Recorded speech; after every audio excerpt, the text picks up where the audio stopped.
And I am very pleased to turn the rest of our seminar over to our speakers, Troy Cox and Matt Wilcox from, is it technically the English Language Center? Is that what we would use? We're the Center for Language Studies. Center for Language Studies, talking to us today about developing and validating instruments for language learning. So if you'll join me in welcoming them to our seminar, we'll just.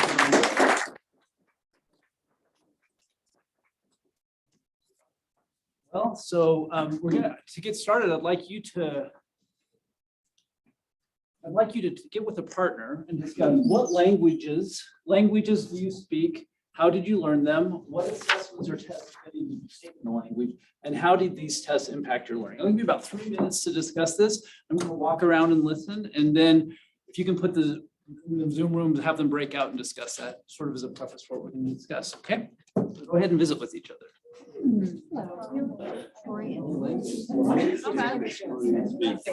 Yeah.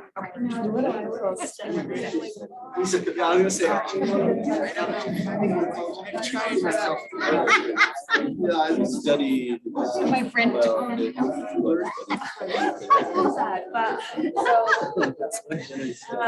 don't know any assessments. How do you look? Yeah. This is your growing up, right? So I did a course In Italian? When did you just take it as a class? It's 5 credits. Yeah. I like Italian, like Italian, French, German. I know Thai. I learned Spanish through Actful, and I had 2 years of high school. It's really in my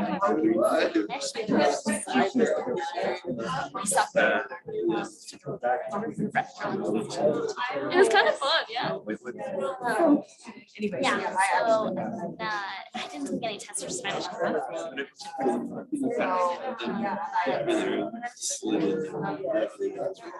Surrounding myself with right, and so that's all I learned. I didn't get into college. Yeah. The assessments. I didn't even do the assessments. So I like that. It's not a formal assessment. Yeah, just I learned Spanish by ear. And you can understand me. Yeah, works. Yeah, exactly. Not hearing. You're like half seconds. Yeah, it was nice. It was really helpful. Did you hear it enough? Yeah. So they don't have to say like they're to me. I can just ask the next question. I'm very much a reader of it, and All right, let's come back together. So, just by way of introduction,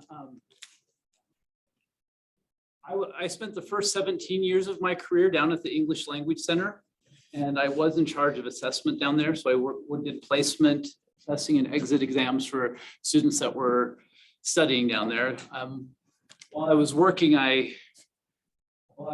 there, I started the IP&T program. So I actually am an alumnus of this program. I was one of the remedial students that would sit next to the people that were science and math teachers, and they would be talking to each other using calculus symbols. And I'd be like, oh my goodness, what have I gotten myself into?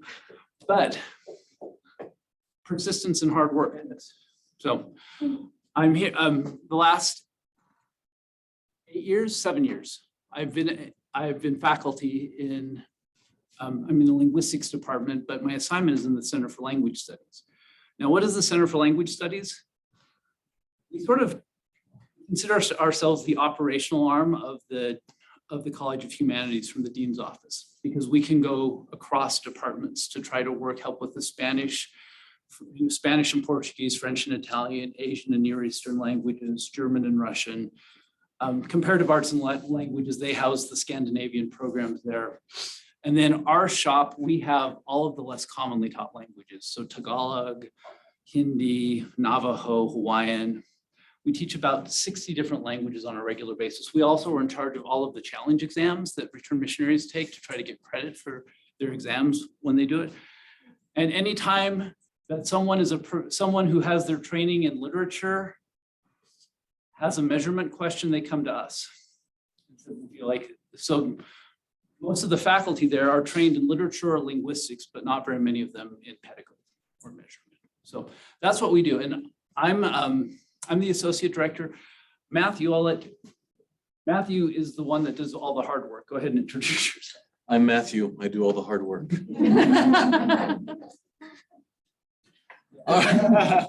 So I graduated from EIME in 2016. And before this, I was a seminary teacher. And for 3 of those years, I was up in Salt Lake, and I was doing a lot of test development and validation for some tests for seminary and then developing things for institute. And I did my PhD in validating a psychological instrument. And then after I graduated, I got hired at the Center for Language Studies and have learned the new domain of trying to test and measure language assessment. And so it's been a great education to work with Dr. Cox and to be able to go over all these different domains of testing. So I'd like you to transport yourself back 2 years into the past. Spring, we have the department chair for French and the department chair for Spanish and Portuguese come to me. Missions have been totally turned up and people are coming home. They're, instead of having 24 months on their missions or 15 months, there's this option you can come, stay, then go back out. And we have what they're called the returned missionary classes. So what class are you placed in? What are we going to do when you expect and your curriculum is set up with the sort of expectation that everyone is at a certain level, but then you're going to have a wider variety than you've had in the past. Now, some of this, we already had some variation because missionaries that were serving stateside could have served in Spanish only areas, or they could have served like my brother was in McAllen, Texas. He was in some English speaking areas, some Spanish speaking areas. So his exposure to Spanish was pretty variable in and of itself. But Spanish is one of the easier languages to learn from a standpoint of being an English speaker. The language distance isn't as far. So they asked me, they said, could the web cape work? Now, what is the web cape? Well, that's the computer adaptive placement exam. Back when awkward work photos were popular and I was a graduate student in TESOL, I helped work on the English placement exam. And it was pretty exciting. We had figured out how to use computer algorithms. Adaptive testing was sort of coming in. So we used item response theory to create a series of multiple choice tests that were pretty quick and dirty. People could take it, then they could be placed into the language. And so the Spanish, Jerry Larson helped develop the initial one.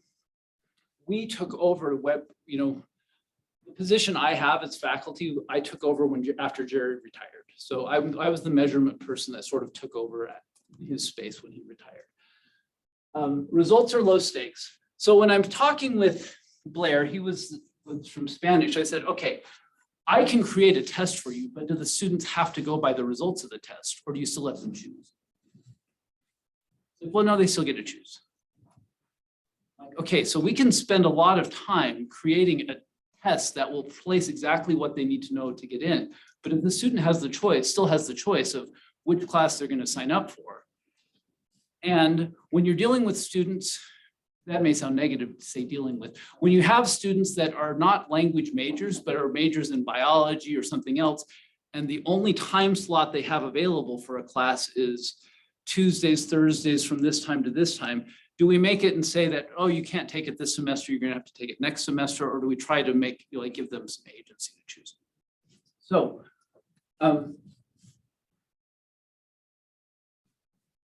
when this came, I had been thinking, I'd been at a workshop at the University of Chicago where they had been doing some stuff with testing and how testing could have an impact on the curriculum.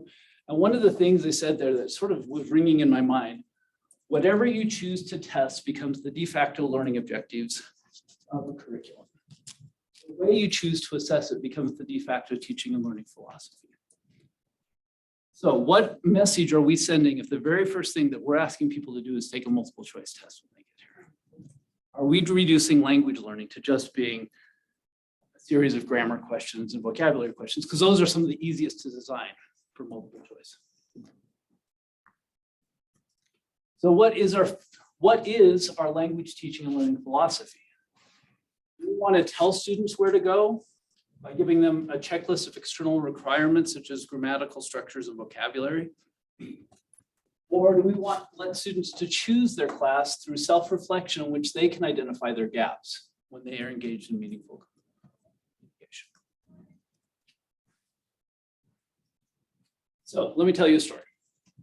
Back in 2017, Matthew and I went to a language testing conference in Bogota, Colombia. And it was my first time being in South America, and it was awesome. We were up in the mountains, and we found out from the head of the conference that the next day was a holiday, and that they would actually have patrols in some of the trails, up at some of the hiking trails, so that you could go hiking and you wouldn't have to worry about being kidnapped. I know. But I was like, oh, well, that sounds way more fun than getting on my treadmill to get my exercise. So I looked at the conference schedule and saw that I didn't have to be into the conference. I didn't have a session I wanted to attend until about 11. I thought I can go in, I can get my exercise, and I can go back to the conference after that. So I made my way up the trail. And I had no idea where I was going. I was just following the people that were walking, and I was like, okay, this is sort of fun. And it was cool to get out of the city and see some of the scenery. And I was going up this trail, and I passed this lady and her children because I was trying to get my exercise in. And then my watch indicates that I hit my move goal. So I'm like, okay, got my exercise in. I turned around, and as I'm walking past her, she said, "Llegaste a la cima? You already reached the top?" I'm like, oh, this goes up to a climb, and it just was sort of ringing in my ears that I already reached the top. So I went down a few more feet, and I asked them, and I said, "Can you tell me what's at the top of this trail?" I said this in very, very broken Spanish because Italian's my mission language. And he said, "Oh, when you get to the top, you hit the paramo, which is the tropical tundric ecosystem, and then you can look over the city." So I turned around and I walked up with him. I made a friend, and I was able to visit, and I learned a little bit about things.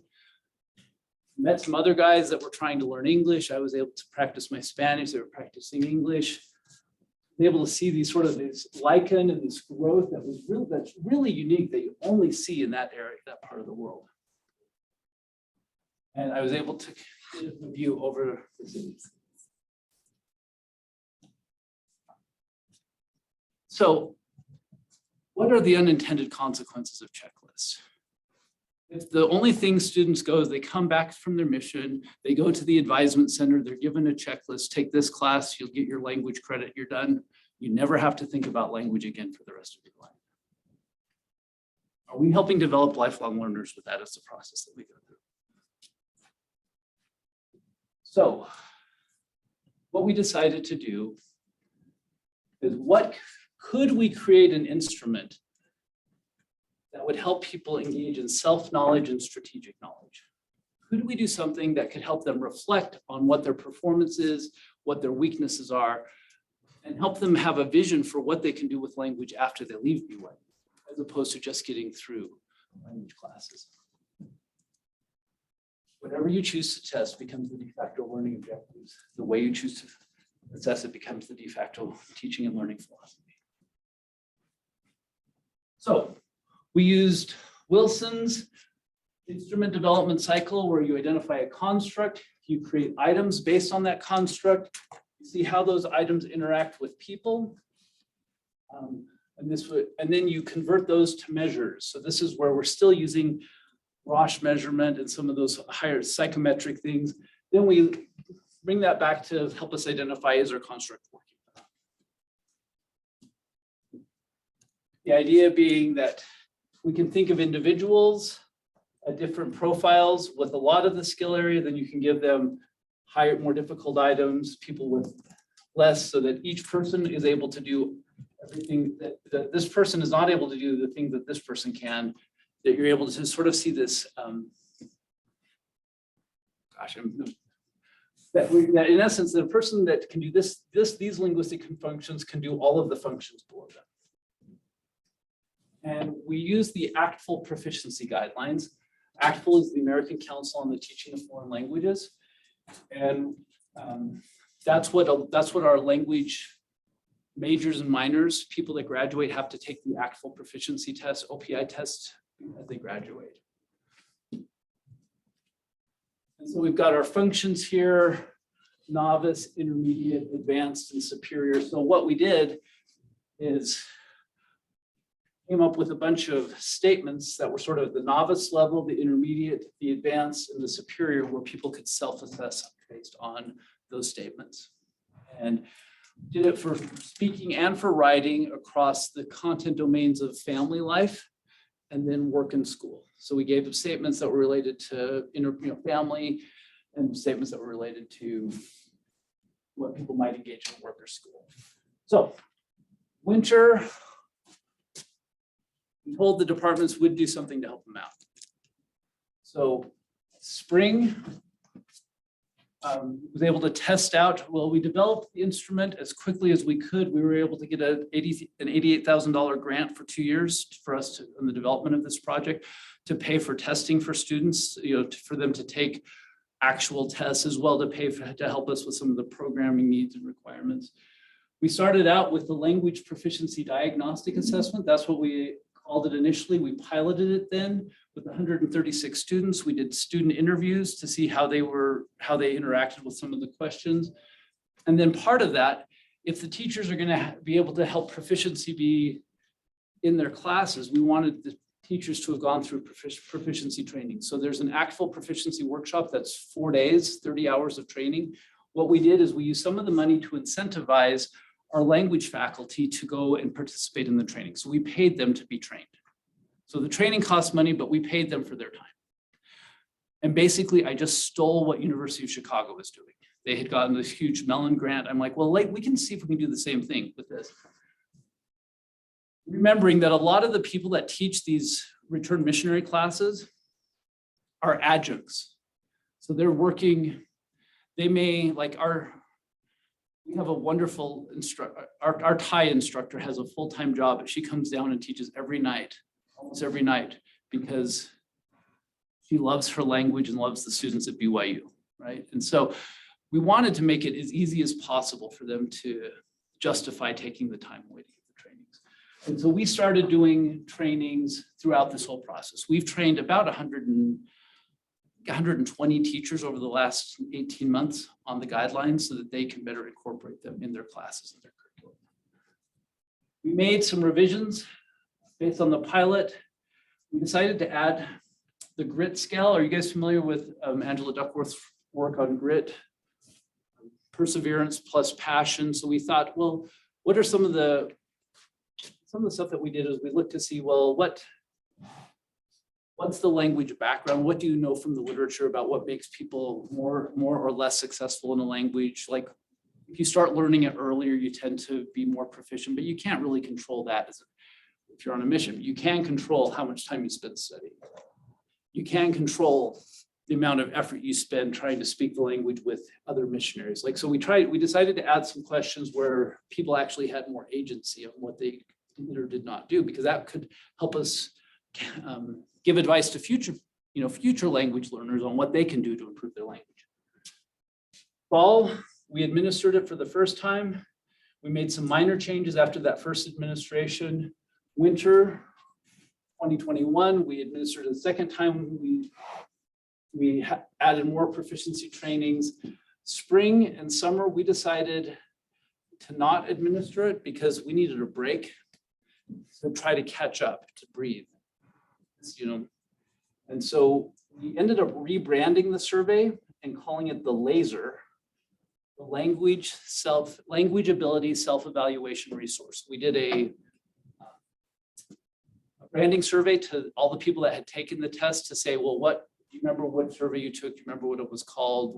Why did you take it? What was the purpose? We added the willingness to communicate scale to it. And then we tried something, I was sort of proud of myself for thinking of this. So I don't know, I don't know if it's a methodology or not, but what I did is wanted to have students come in and take the test, do the survey, and we could watch them interact with it. But then all of a sudden the Delta variant came, and it was going to be hard to get students, could we have students in the same room? So instead, what I did is I sent them the survey and said, okay, to get your money, do a video screencast of you taking the survey, speaking out loud what you're doing and what questions you have. And so I got about 8 students that did that, and they sent it into my research assistant, and he was able to go through and compile them, and then we were able to make changes on it based on their screencast recordings of what they did. Then we launched fall 21, we launched the LASER. We got focus groups from the teachers to find out their experience using it. And we just gave ice cream to the instructors. We gave them coupons to go to, because anytime you're trying to launch a new instrument, especially if you're dealing with adjunct instructors, they don't get a lot of, I just wanted to thank them because I think that this will have positive impact. So this is what I already told you the stuff that we did here. So that's sort of what we did with the first one, the second one. Oh yeah, one of the problems that we had with the very first one is that we did it through Qualtrics. So in order to send the survey out, what I first had to do was get all of the class lists, then get them into a contact list in Qualtrics and then send them out. Well, students are always changing classes. So it works for 90% of the students, but the 10% that have dropped the class or added the class, that's a lot of people that you're dealing with. It. When you consider that,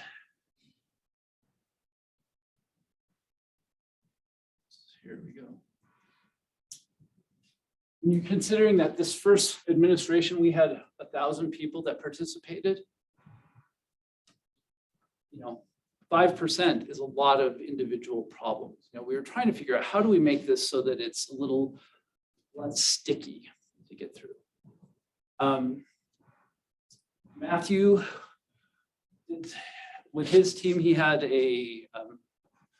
we've had a lot of IME students working with us over the years that Matthew gives stuff to. So they did, it was Kirong, she did a factor analysis and found which questions weren't working, and we changed a few of the questions based on the work that she did, and we're able to get that implemented for our next round for the winter. And one thing that we changed is that instead of having a class list where we downloaded it from AIM, we created a registration module so that the instructors could just send a thing to the student saying register for it, and then you can get into it to take the instrument. Then what we did over the spring, summer was we took the survey and divided it into 2 parts so that it was short, so that instead of having to be in one sitting for such a long time, it was shorter. We gave more detailed course recommendations. Because I'll tell you, one thing about working with language departments, instructors and faculty, they sort of like to do their own thing. So like the return missionary class for French and Italian is 321. For Spanish and Portuguese is 321. For Russian and German, 330. For the Scandinavian languages, 330. The second year classes, if they're not at that level, second year class, you'd think 201, 202, except if you're in Spanish and Portuguese, and then that's 205, 206.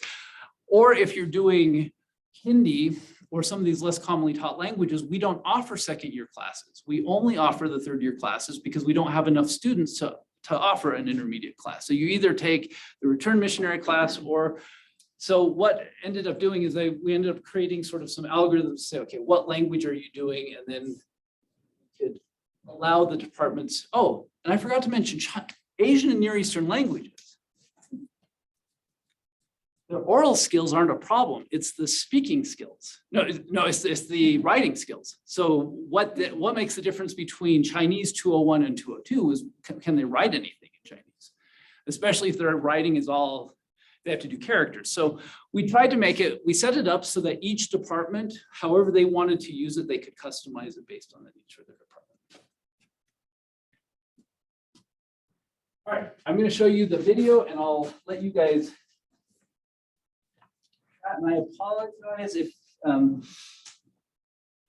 We're gonna make this work, Troy. I think I have an idea. Make your sound work.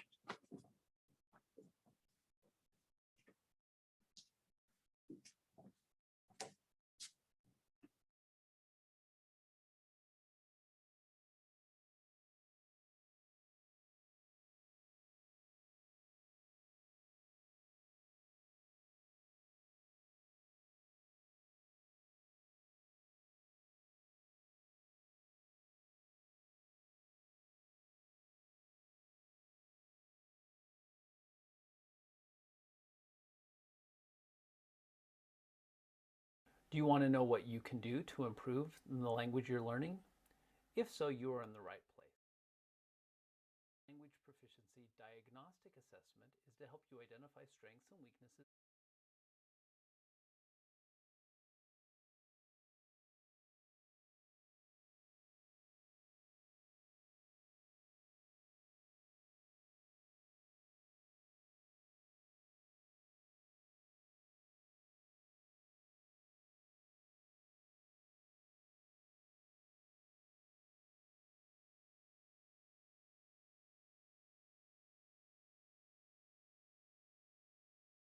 Want to know what language class you should sign up for? Do you want to know what you can do to improve the language you're learning? If so, you are in the right place. The purpose of the Language Proficiency Diagnostic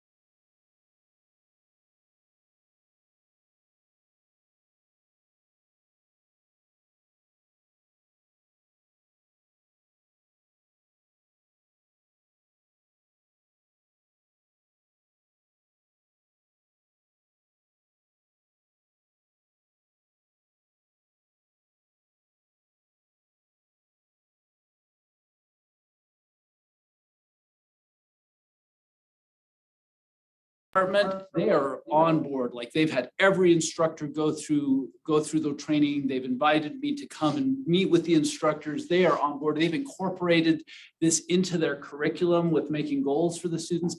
Other departments are like, yeah, this is a good idea, but they've got so many other things on their plate. And if you have a teacher that's been teaching the same class for the last 20 years as an adjunct, yeah, I don't have time to. So how do we try to support?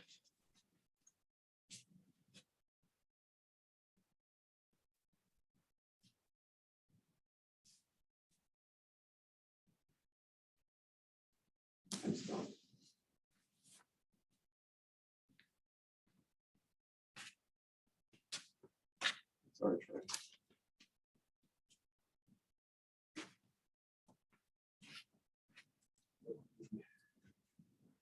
So those of you that are online, if you just go to laser.byu.edu, you can just play the video yourself. Does that work for you guys? And then I'll just read to the people here what the script says.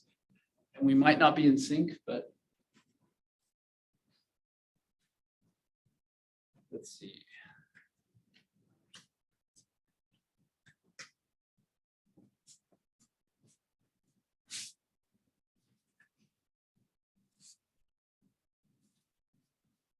Someone with a good speaker could just play it from their computer here.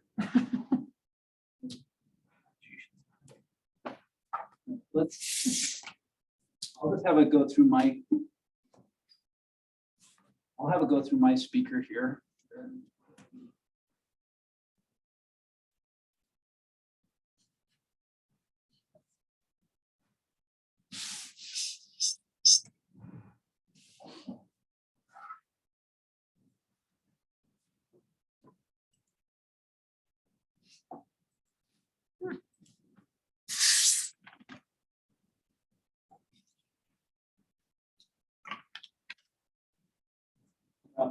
Can Jason show it on his screen and screen share it? Anyone? Like anyone that can pull it up and screen share it with the volume? Trying to find the script that I sent to Matthew. So basically what I tried to do is I tried to incorporate it as a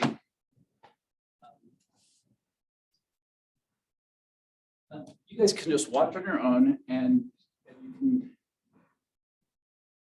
what we did. Oh, I'm not sharing anything at all. Troy, I've got the text here if you want it. Do you want to read it in your voice? I'll do my best. For me to go? Start playing it for them. Go ahead and you can, because they just the other.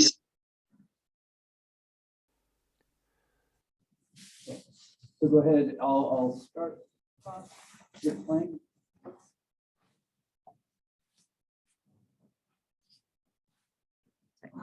Yeah.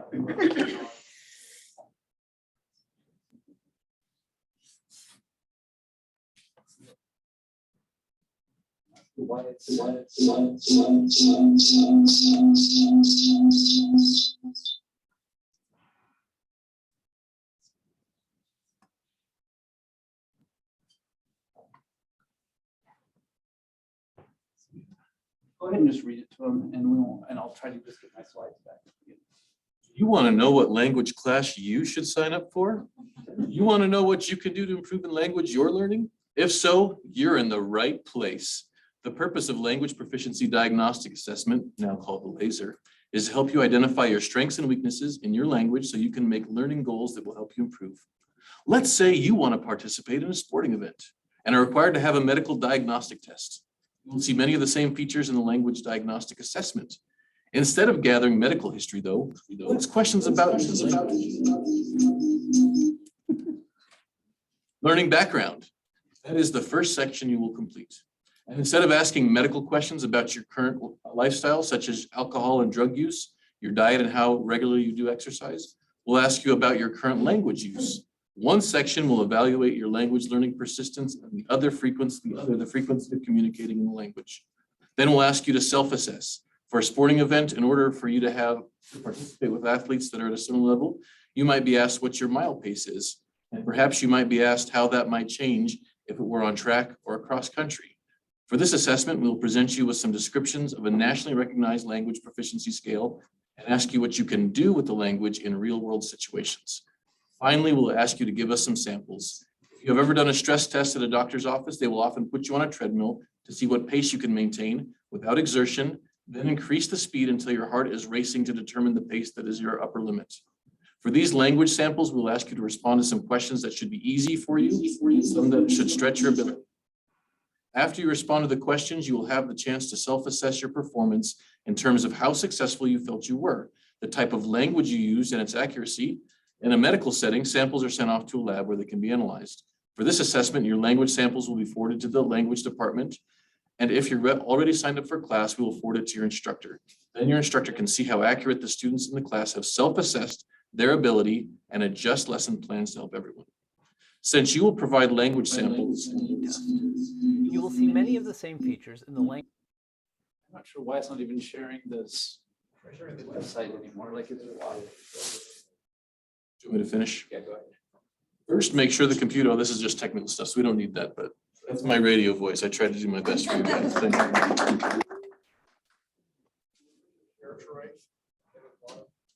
Share screen.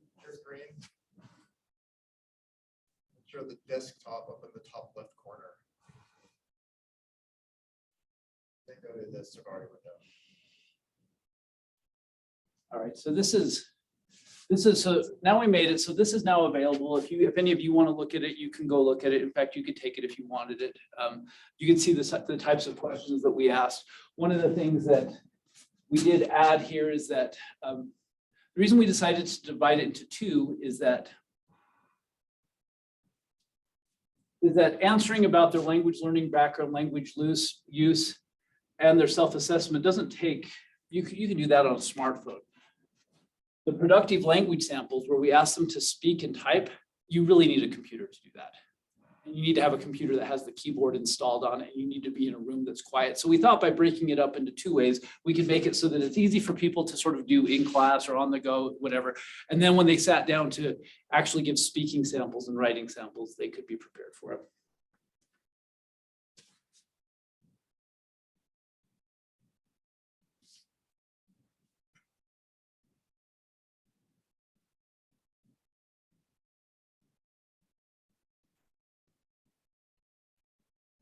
So our instruments that we've used,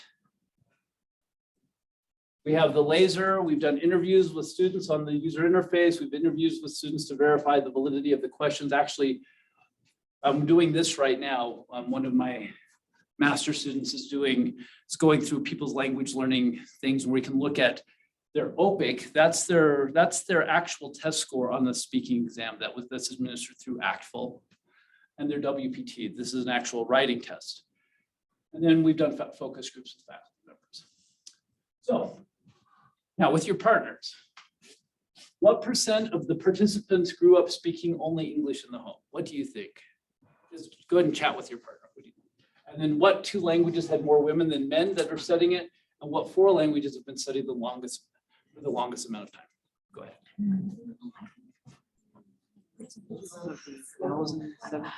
Participated or all the departments? Just %. So you could say, so that this sample size is around 2,500.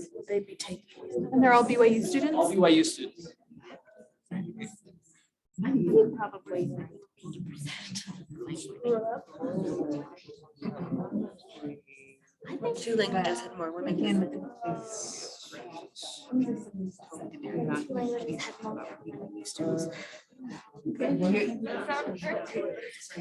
Because I taught. Which is more women than like Italian or something. And So Troy, Oh, what? From that list.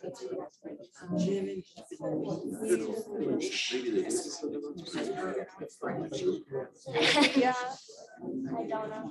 Those are my guesses. All right.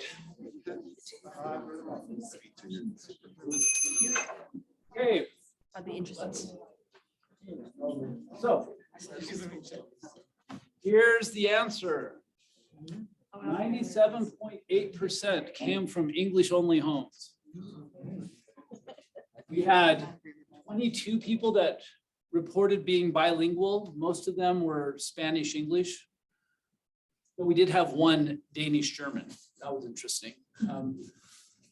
ESL, were 29. So these are people, and it was interestingly enough, there was like 1 person that's native Chinese, but then was in a Spanish class, right? So, but for the most part, the BYU population, predominantly English spoken in their home. Or, like men and women, you'll see that the 2 languages where there were more women, we had more Italians, and we had more Germans in this group. Now, this is based on this is just based on the sample of the instructors that took it. We don't know that this is everyone, but this was sort of typically we do have more men that study that use advanced classes because most of them take these classes after missionary service. You'll notice that French, German, and Spanish, and interestingly enough, Japanese were studied like in high school, the age of onset. So these are histograms showing when people started learning. Those that were Portuguese and Italian, those are typically tended to be probably, due to mission calls. That's when they started studying the language. So these other ones, they actually studied prior to their mission. And then, of course, this is the number of years of language study. So you're going to see an inverse relationship. If you start studying it when you're younger, this is your first language class after you've been back to BYU, it's, sort of going to be. Okay. So we gathered information about which missions they served in and what the mission area is. So based on the church's organization, we have the Africa area, Asia, Brazil, Canada, Central America, and the Caribbean, Europe and Russia, Mexico, Oceania, Philippines, South America, and United States. So anyone just want to volunteer? What do you think the 3 languages that are spoken throughout the world the most? Spanish, English, French, and French. French, yeah. So colonizing languages, right? Be in the most areas. And what we found is Spanish was in Canada, Caribbean, Europe, and Mexico, South America. Interestingly enough, second most common place for Spanish speaking is the United States. Portuguese, we've got Africa, Brazil, Canada, Europe, and so this would be Portugal and the United States. And then French, got a big contingency in Africa. They're the only ones that are in Oceania. Anyone to guess what mission that would be? French Polynesia. French Polynesia, yeah, Tahiti. Yeah. So, You forgot Canada with French. oh, yeah. Exactly, the Quebec. So. Then we looked, how many transfers did they serve in their speaking in their mission language? And I broke this up by semester so you can start seeing what the impact that COVID has. So you see that during winter 2021, notice that there was a lot less time in country. And the quality and the requirements changed quite a bit. Instead of speaking, they're doing a lot more online missionary work. And these implications, we're still trying to figure out what that's going to mean online, for the curriculum. The females are up here. They have different lengths of service. That's why you can sort of see the shift that this is 16-week, 16 transfers. So every transfer is 6 weeks. That's sort of how that was the unit of measurement we decided to ask. Then we could say, how many transfers were you in a Spanish speaking area? Then they could say, okay, as opposed to how many months, because transfers are 6 weeks. So the instrument validation, this is what Matthew did this last night. Well, we've been doing it all along, but what we see that these are our novice and our intermediate questions are grouped here. Our superior questions are up at the top here. The advanced are right here. And then we did the factor analysis and just tell us reliable or not. 0.97, it's reliable. Okay. So it's pretty consistent. People are consistent in their perceived ability, but are they accurate in their ability? So what we did is we took their OPIC score and their WPT score, their actual test score, and then we took their perceived ability based on this instrument and looked at the difference. If someone is perfectly calibrated, it means that they are spot on. I think I'm an advanced slow, I get an advanced slow on the test. If I'm not calibrated, I think I'm a superior, but I get an advanced low on the test. I'm overestimating my ability by 3 sublevels: advanced low, advanced mid, advanced high, superior, right? So we took this and we see on their self-assessments. So this is Spanish, there were around 700. So we had a number of people that thought they were superiors. We had people that thought they were superiors all the way up, except for our Japanese classes.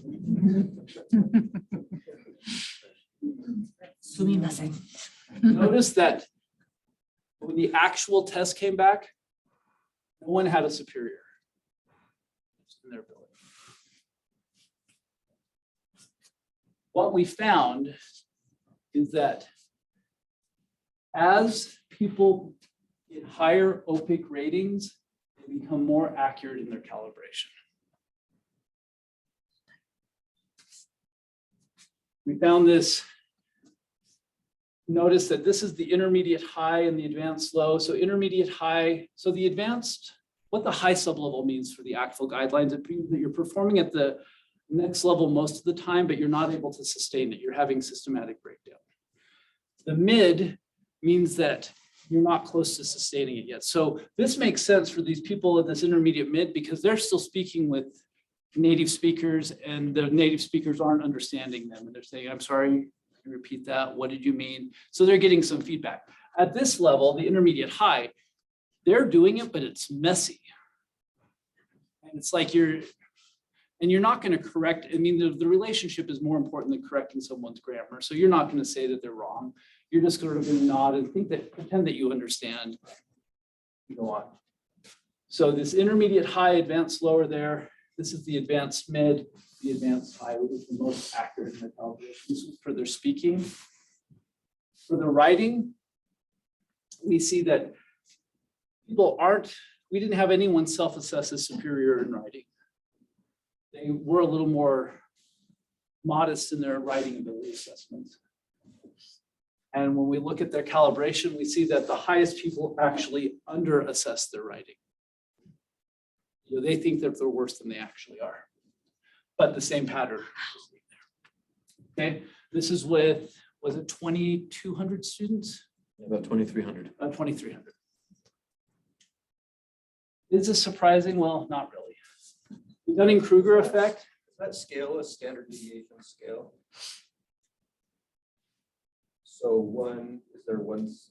Oh. What does that actually? So 0 means perfectly calibrated. So the difference between so if I'm rated at an advanced low and if I self-rated advanced low and my score is advanced low, then that would be a 0.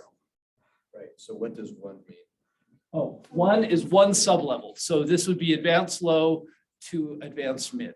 So at the low end, most of them were like 1 level off. They overestimated their ability. Exactly. Yeah.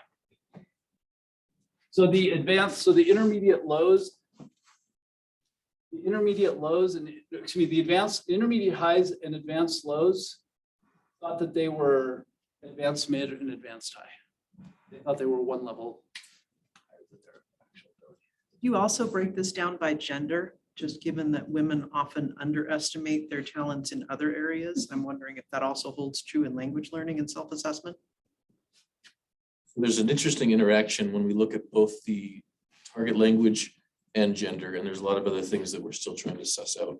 There's also an interesting thing with the females is that generally they serve less time in missions as well. And so trying to disaggregate that is sometimes a little bit messy. So it's something we're still working on, but I don't have a solid answer because there's so many different variables. There in some of these.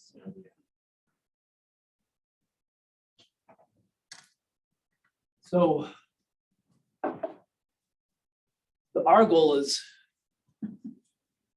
how can we help students become better calibrated without inflicting pain or making them feel defensive? You're like, hey, you're an idiot because you think you're better than you are. That's not what we want to say, but we do want to say there's a lot more that you can learn.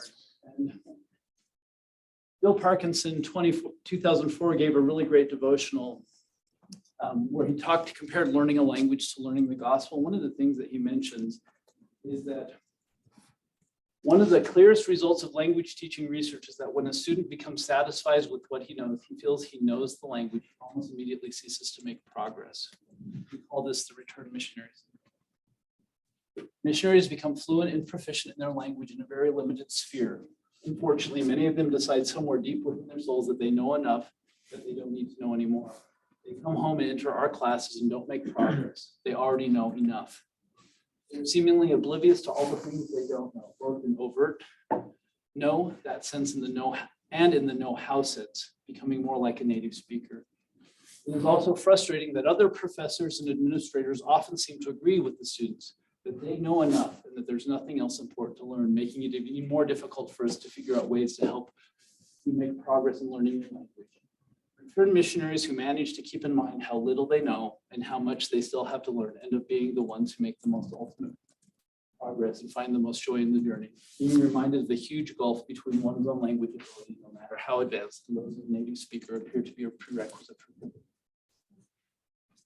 What we're hoping to do is create some, if we want people to be lifelong learners, can we help them maybe see how this learning a language is analogous to living the gospel? We'll never be perfect. There's always more that we can learn. And if you can always identify your gaps and your weaknesses and make goals, then you'll be able to progress. So I believe is that All right, let's done. So